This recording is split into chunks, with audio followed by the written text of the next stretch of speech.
مکے والے جو تھے نا، مکے والے، ان کا ایک رسمی سا دین تھا نبی علیہ السلام سے پہلے.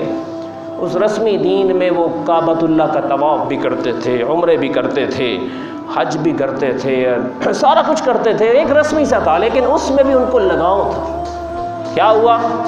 اللہ تعالیٰ نے ان کو اپنی طرف متوجہ کرنے کے لیے کہ تم کہتے ہو کہ یہ 360 حاجت روا ہیں، مشکل کشا ہیں، فریاد رست ہیں، دستگیر ہیں، غریب نواز ہیں، تو اللہ کہتے ہیں میں پھر اب تمہیں امتحان میں ڈالتا ہوں، ان کو پکارو. تو اللہ تعالیٰ نے کیا کیا؟ ابرہہ کو مسلط کر دیا. ابرہہ ہاتھیوں کا لشکر لے کر آیا، اور ایسے ہاتھی جناب، اور پھر گھوڑے اور فوجیں، پورا مکہ گھیر لیا.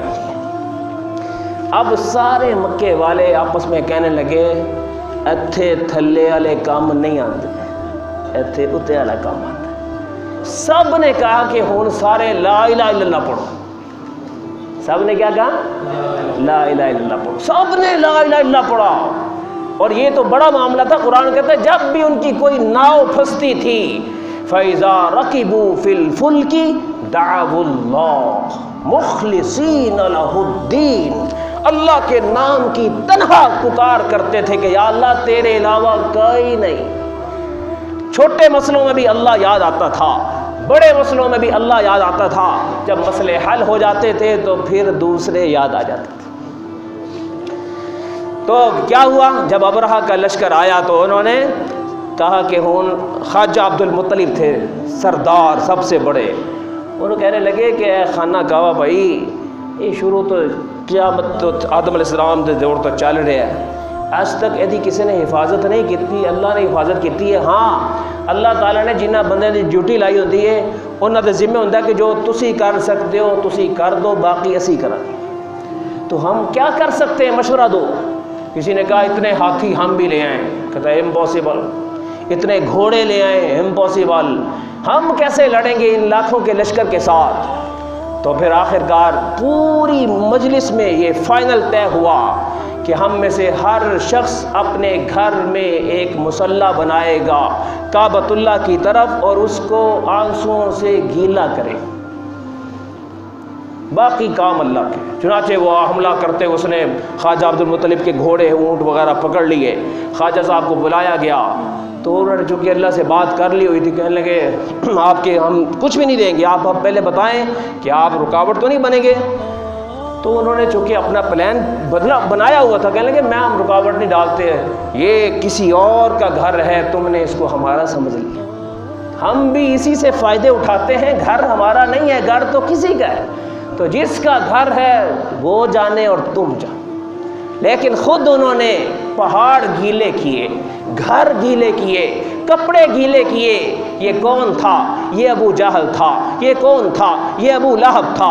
یہ کون تھا؟ یہ عتبہ تھا. یہ کون تھا؟ یہ شیبہ تھا. یہ کون تھا؟ یہ ولید تھا. یہ کون تھا؟ یہ نضر بن حارث تھا. یہ کون تھا؟ یہ ابو العاص تھا.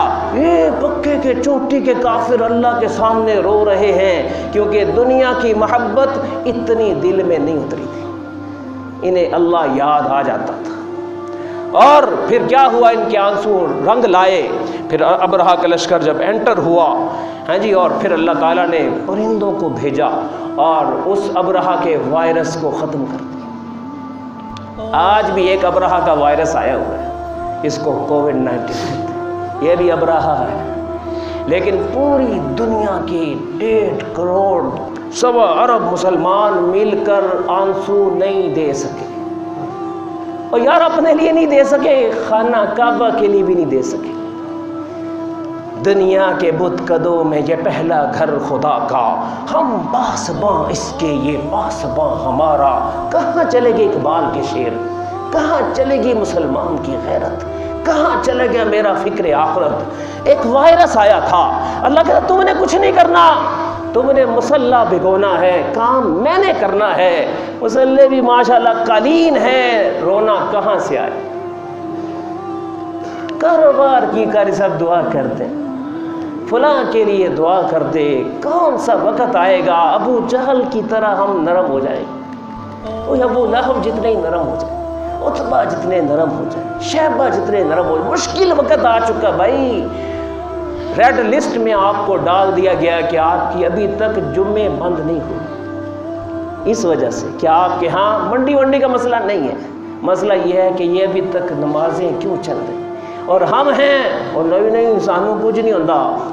میرے دوستو یہ وائرس ہے، پیچھے کوئی ہو ہمیں اس سے سروکار نہیں، اس وائرس کے ابرہہ کے وائرس سے زیادہ سخت وائرس نہیں ہے۔ اس وائرس سے بچنے کے لیے خدا را 40 دن کے لیے ان آنکھوں سے کہہ دیں ظالموں کچھ اشک برساؤ، ظالموں کچھ بہہ جاؤ، کب روگی؟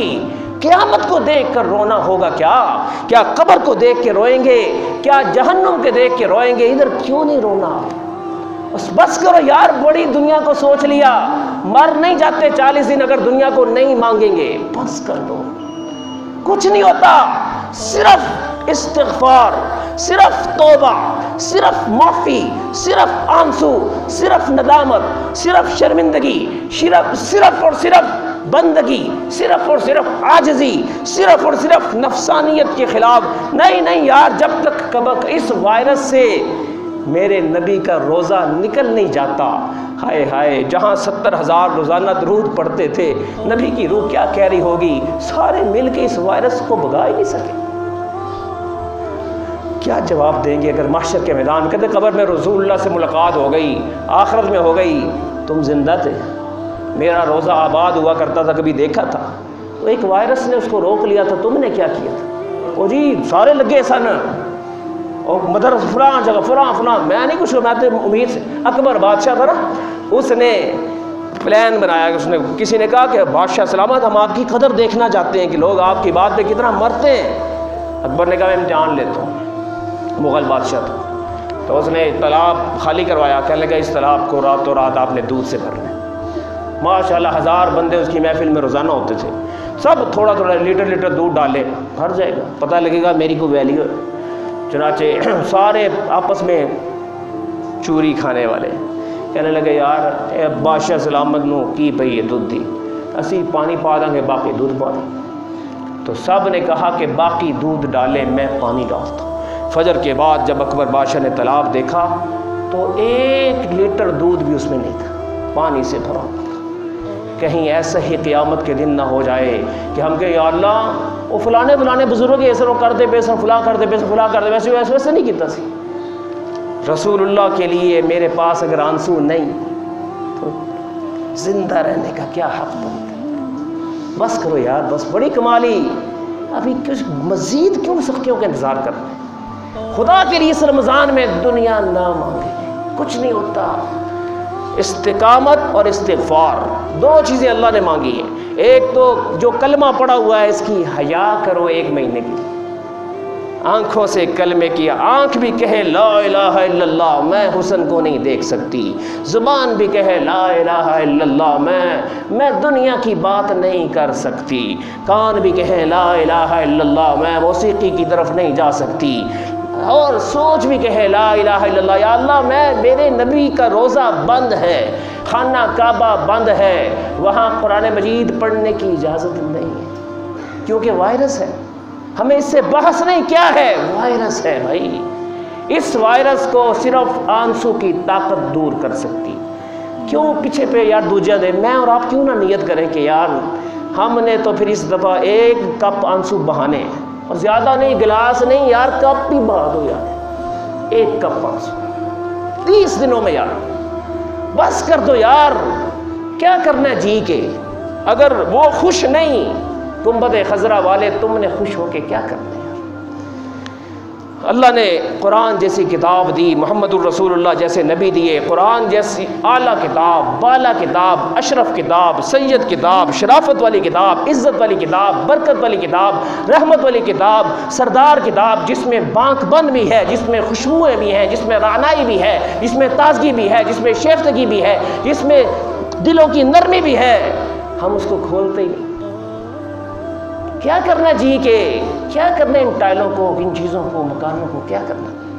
بس کریں دوستو، یہ رمضان خدا کے لیے میں اپنے آپ سے کہہ رہا ہوں، آپ مجھے سیریس لینا لیں، خدا کے لیے بس کریں۔ سحری افطاری میں 5 منٹ آنسو صرف دے دیں، 5 منٹ کے آنسو، یا اللہ میں ساری امت کے گناہوں کی طرف سے میں اکیلا آنسو دے رہا ہوں، مجھے بھی میرے نبی کی ساری امت کو اور ان کی غلطیوں سمیت معاف کر دے۔ استغفر اللہ ربی من کل ذنب واتوب الیہ عنی وعن امت محمد صلی اللہ علیہ وآلہ وسلم۔ بس حضور کی امت کو بھی شامل کریں کیونکہ اجتماعی گناہ کا مسئلہ ہے۔ اللہم اغفر لی ولی امت محمد صلی اللہ علیہ وسلم، بس یہ جملہ، بس اس چیز کثرت کرنی ہے آپ نے۔ اللہم اغفر لی وللمؤمنین والمؤمنات والمسلمین والمسلمات، بس۔ تو دوستو یہ قرآن بھی مظلوم ہے کہ کئی دنوں سے میں اور آپ کھولتے نہیں ہیں۔ ہمارے حافظ بچے 70% قرآن بھول چکے ہیں۔ یہ حفاظ والوں نے بتایا، جو اساتذہ ہیں وہ بتاتے ہیں کہ 100 میں سے 70 حافظوں کو قرآن رمضان میں یاد نہیں ہوتا۔ تو یہ قرآن بھی شان والا، اور مدینے والا نبی بھی ہمارا قرآن ہی ہے، وہ قرآن بھی شان والا۔ تو شان کا مطلب ہے پھر ان کے لیے اپنے آپ کو جھکائے نا۔ یہ قرآن بھی اعلیٰ، وہ قرآن بھی اعلیٰ، عقیدہ ہمارا یہ ہے۔ یہ قرآن بھی بالا، وہ قرآن بھی بالا۔ یہ قرآن بھی عزت والا، وہ قرآن بھی عزت والا۔ یہ قرآن بھی اس قابل کہ اس پہ گردن کٹا دی جائے، وہ قرآن بھی اس قابل کہ اس پر گردن کٹا دی جائے۔ یہ قرآن بھی بانک پن والا، وہ قرآن بھی بانک پن والا۔ یہ قرآن 30 پاروں والا، وہ قرآن والضحیٰ کے چہرے والا۔ یہ قرآن 30 پاروں والا، وہ قرآن واللیل کی زلفوں والا۔ یہ قرآن یہ جس کا 30 پاروں میں حسن بکھرا ہوا ہے، اور اس کے سپارے حسین ہیں، اس کے نظارے حسین۔ اس کے لیے کچھ کریں دوست، کسی سے نہیں لڑنا، حضرت اندر نفس سے لڑنا بھائی، آنسو دینے۔ روٹی تھوڑی کھائیں گے تو آنسو نکلیں گے، برے بیٹھ کو آنسو نہیں آتے۔ خدا کے لیے اس رمضان میں سحری کا زور کم رکھیں، افطاری کا وقت بھی ہلکا ہاتھ رکھیں۔ کیوں؟ وجہ یہ کہ غم کا رمضان ہے۔ میرے نبی کا روزہ بند ہو اور مجھے غم ہی نہ ہو، اور میرے باپ کا غم کوئی زیادہ غم ہے میرے نبی سے؟ کعبۃ اللہ سے زیادہ میرے گھر کا غم ہے۔ سب غم چھوٹے، یہ غم بڑا ہے۔ اس لیے دوستو، دنیا والے مسلمان ایک دوسرے پہ ڈال رہے ہیں، وہ کہتے ہیں پاکستان والے رو رہے ہوں گے، وہ کہتے ہیں سعودی والے رو رہے ہوں گے، وہ کہتے ہیں جناب فلاں والے رو رہے ہوں گے۔ سب ایک دوسرے پہ ڈال کے اپنی دنیا بچانے میں لگے ہوئے ہیں۔ ہم غلط ہیں دوستو۔ جعل اللہ الکعبۃ البیت الحرام، اللہ نے حرمت اور عزت والا گھر بنایا تمہارے کعبہ کو، اور صرف یہ گھر نہیں ہے، قیاما للناس۔ ایک تفسیر یہ ہے، اے دے صدقے تسی بھی کھا رہے، اے دے صدقے تانو بھی سا آ رہے، اے دے صدقے تسی بھی جی رہے۔ قرآن کہتا ہے وما کان اللہ یعذبہم وانت فیہم، اللہ اس قوم کو عذاب نہیں دے گا جس قوم میں آپ بستے ہیں، ظاہری حیات کے ساتھ، ظاہری حیات کے بعد جن کے دلوں میں آپ بستے ہیں۔ جس کے دل میں حضور کی محبت سب سے زیادہ ہو وہاں پھر عذاب نہیں آتا۔ یہاں جھوٹ ہے، حضور کی محبت زیادہ ہے۔ یہاں بچے پیارے ہیں، گاڑی پیاری ہے، کاروبار پیارا ہے، حضور کا پیارا ہے۔ روزہ بند ہے اور غم ہی نہیں۔ حضور پیارے بن جائیں، کاش یہ جملے ٹھیک ہو جائیں، کاش کہ میرے عشق کا لفظ میرا دل بھی مان لے۔ تو میرے ساتھیوں، مجھے بات کرنی نہیں آتی، میں نہیں بتا سکتا کہ میں کیسے کن الفاظ سے آپ سے بات کروں۔ خدا کے لیے قرآن اور رونا آنسو ہے جی، اور استغفار اور دعا آنسو، بس باقی ہر چیز اس رمضان میں کوشش کریں، باقی گلے بند کر دیں، کچھ نہیں ہوتا، آج سے شروع کریں اور یقین کریں بڑی پاور ہے۔